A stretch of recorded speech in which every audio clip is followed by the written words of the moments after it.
The ground shook before I even heard the sound. I was running through the ashfall marsh with my boots sinking into mud, and behind me, the sky was on fire. Not with flames, but with something worse.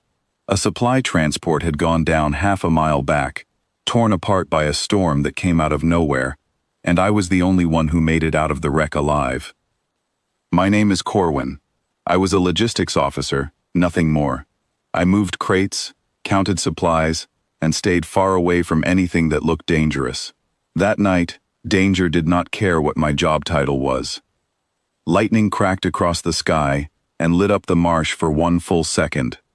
In that second, I saw something glowing in the wreckage behind me.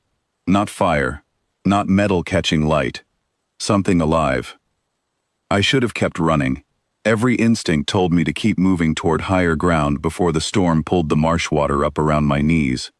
But something about that glow made my feet turn back. I found it half buried in broken crates, an object the size of my two fists put together, warm to the touch even though rain had been falling on it for who knows how long.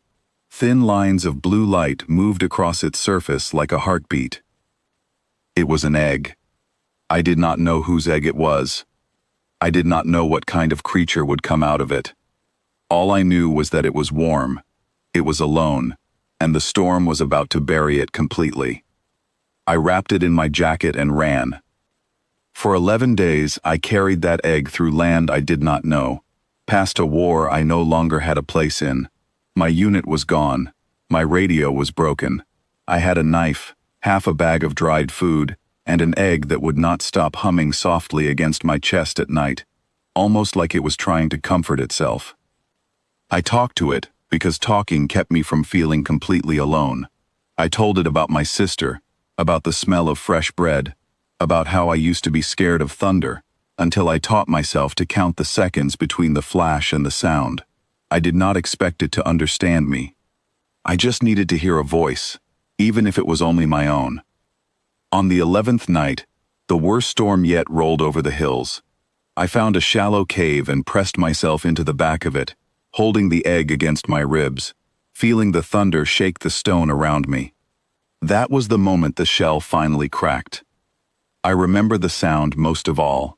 A soft snap, then a longer crack, then the whole egg splitting open in my hands as thunder roared outside the cave. Something small tumbled out, wet and shaking, and it made a sound that was not quite a cry and not quite a growl. It was a dragon, a real one, no bigger than a house cat, with amber scales that glowed faintly in the dark, and eyes that looked far too old for something only seconds into the world. The thunder cracked again, louder this time, and the little creature flinched hard and shoved itself straight into my hands, pressing its whole body against my palms, like it already trusted me more than it trusted the world it had just been born into. I named her Ember, because that was the only word that fit the way she glowed. I did not know back then what I had actually found. I did not know that dragons had not hatched for a living rider in over 100 years, or that every attempt by trained handlers, royal breeders, and skilled riders had ended the same way, with the hatchling refusing to bond with anyone at all. I only knew that something small needed warmth and food and a reason not to be scared of the dark, and I was the only one there to give it. Word about us spread faster than I expected. Within weeks, scouts from the Royal Army found our trail. They did not come for me. They came because reports had reached the capital of a human soldier traveling with a dragon hatchling that would not leave his side, would not feed from any other hand, and would not sleep unless it was curled against him. By the time the scouts caught up to us, Ember was already the size of a large dog, wings folding awkwardly against her back, still clumsy, but growing faster than anything I had ever seen.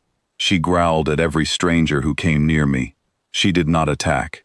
She simply placed herself between me and anyone she did not know, like a wall made of amber scales. The scouts did not try to take her. They had orders not to.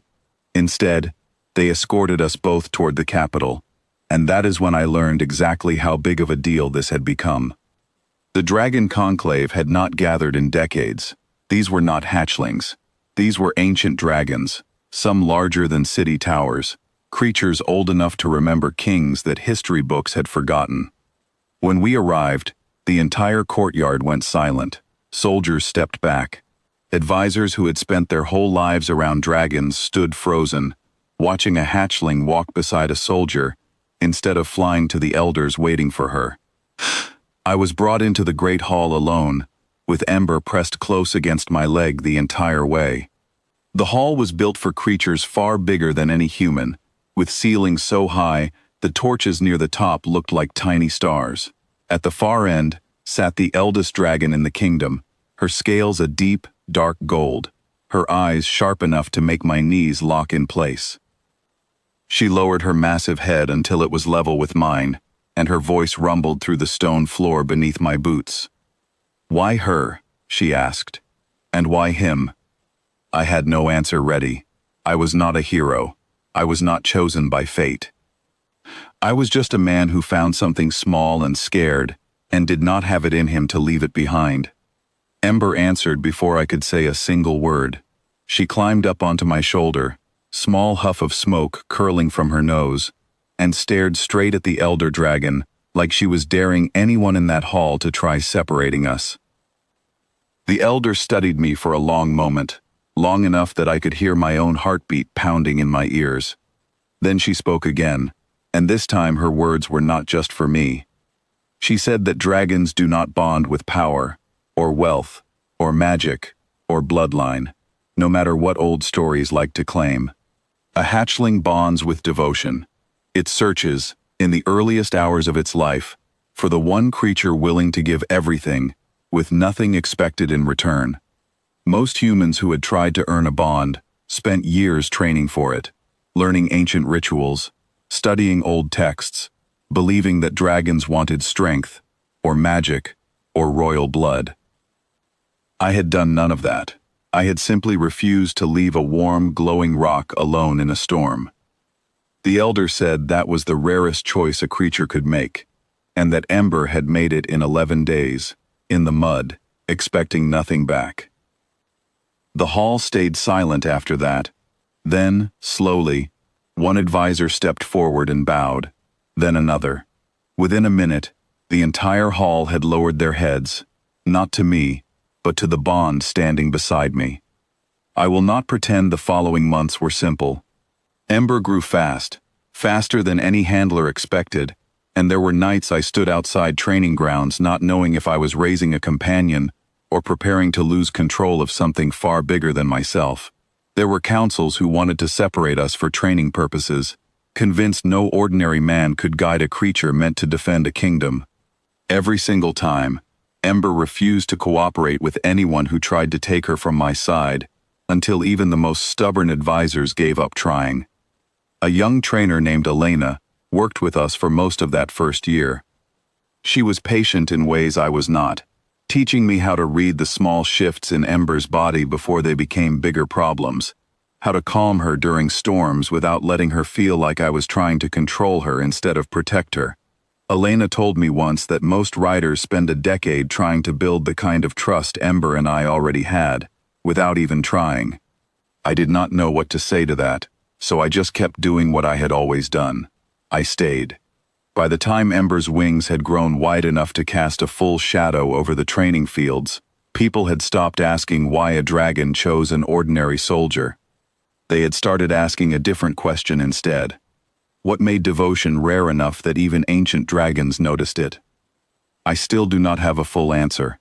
I only know that on the night I found her, I did not think about what she could become, or what I could gain from staying beside her. I only thought about keeping something small and frightened from being alone in the dark. Now, when storms roll over the kingdom and thunder cracks across the sky, Ember still presses her head against my shoulder, the same way she did the night she hatched. She is no longer small. She could crush stone walls without effort, but in that moment, she is still the same creature who chose warmth over fear, and I am still the same man who chose to stay when leaving would have been so much easier. The kingdom wanted to know why a dragon picked a man with nothing to offer. I could have told them from the very beginning, if anyone had thought to ask. She did not choose me because I was special. She chose me because I never once let go.